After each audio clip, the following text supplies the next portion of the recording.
السلام علیکم ناظرین، پاکستان میں تیزی سے بدلتے ہوئے حالات دیکھ کر یہ گمان اب یقین میں بدلتا جا رہا ہے کہ نہ صرف قوم بلکہ قوم کے بڑے بھی آہستہ آہستہ جاگ رہے ہیں۔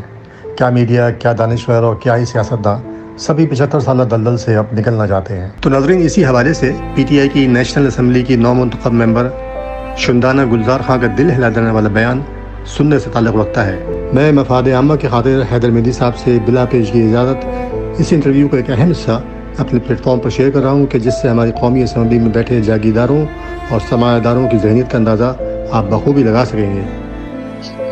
اور یہ میں آپ کو ایک سٹوری بتانے لگی ہوں کہ اس کے پیچھے ہے کیا، and then it will help you on this discussion as well۔ ایک ایم تھے، اب تو نہیں رہے، اللہ ان کو بخشے، نون لیگ کے تھے۔ جب اسمبلی میں ہم نئے گئے تھے، مجھے سمجھ نہیں آتی تھی کہ خان صاحب سے یہ لوگ اتنی گہری نفرت کیوں کرتے ہیں۔ تو میں نے اتفاق سے پوچھا بیٹھ کے، بہت بزرگ تھے، 80+ تھے، میں کہا جی آپ کو خان صاحب سے نفرت کیوں ہے، انہوں نے کیا برا کیا آپ کے ساتھ؟ وہی بتائیں گے کہ نواز شریف کی چوریاں پکڑ لی ہیں، NRO نہیں دے رہے، یا جو بھی ہے۔ آگے سے پتہ کیا کہتے ہیں کہ تم لوگ جو تبدیلی لانا چاہ رہے ہو پاکستان میں، جو ایکوالٹی لانا چاہ رہے ہو، وہ ہمیں ایکسیپٹیبل نہیں۔ میں کہا جی کون سی ایکوالٹی؟ کہتے ہیں یورپ اور امریکہ والے۔ I said I don't understand۔ کہتے ہیں لوگ امریکہ میں اور یورپ میں میرے ڈرائیور کا بیٹا اگر ڈاکٹر بن جائے تو میری بیٹی کا رشتہ مانگ سکتا ہے۔ جی وہاں پہ یہ سسٹم، کلاس سسٹم تو ایسا نہیں ہے، اونچ نیچ وہاں پہ بھی ہے پیسوں کی، بٹ کلاس سسٹم نہیں ہے جو انڈیا میں خاص کر ہے۔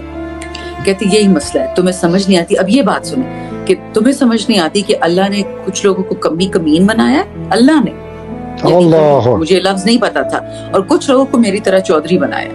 تو چودھری کیسے اجازت دے گا کہ اس کی بیٹی کل ڈرائیور کے بیٹے سے شادی کرے؟ اچھا، کہتے جو اللہ نے فرق رکھا ہے اس کو ہم بھی رکھیں گے برقرار۔ ہم کو آپ کی کوالٹی نہیں چاہیے، غریب کے ہاتھ میں پیسہ دے دو، غریب کو تعلیم دے دو، غریب کو ایکول بنا دو۔ And I was stunned۔ This is the main problem of your 75-year economy, and in English it's called inclusivity۔ جو لوگ 75 سال سے اس ملک کو تباہ کرنا چاہ رہے ہیں، ان کا ایک ایم ہے، ایک پروگرام ہے، اور آپ کے ایک شو میں نے کہا بھی تھا کہ ان ایکوالٹی کو برقرار رکھیں گے تو پاکستان غریب رہے گا، پاکستان غریب رہے گا تو سیٹ رہیں گے، مالدار ہوں گے، مٹھو، صابر مٹھو ٹائپ یہ سارے لوگ ہوں گے۔ ایشو یہ ہے سارا۔ تو اب جو بھی اکانومی کو ریوائیو کرنے کا سٹیپ یہ لیں گے، وہ اکانومی کو نہیں ریوائیو کر رہے ہیں، غریبوں کو غریب رکھنا ہے، مالدار کو مالدار رکھنا ہے، مڈل کلاس کو سکویز کرنا ہے۔ That is the main aim، that is the main game، کہ how to have another 75 years of poor Pakistan۔ عالمز ڈائری کو سبسکرائب کرنا نہ بھولیے۔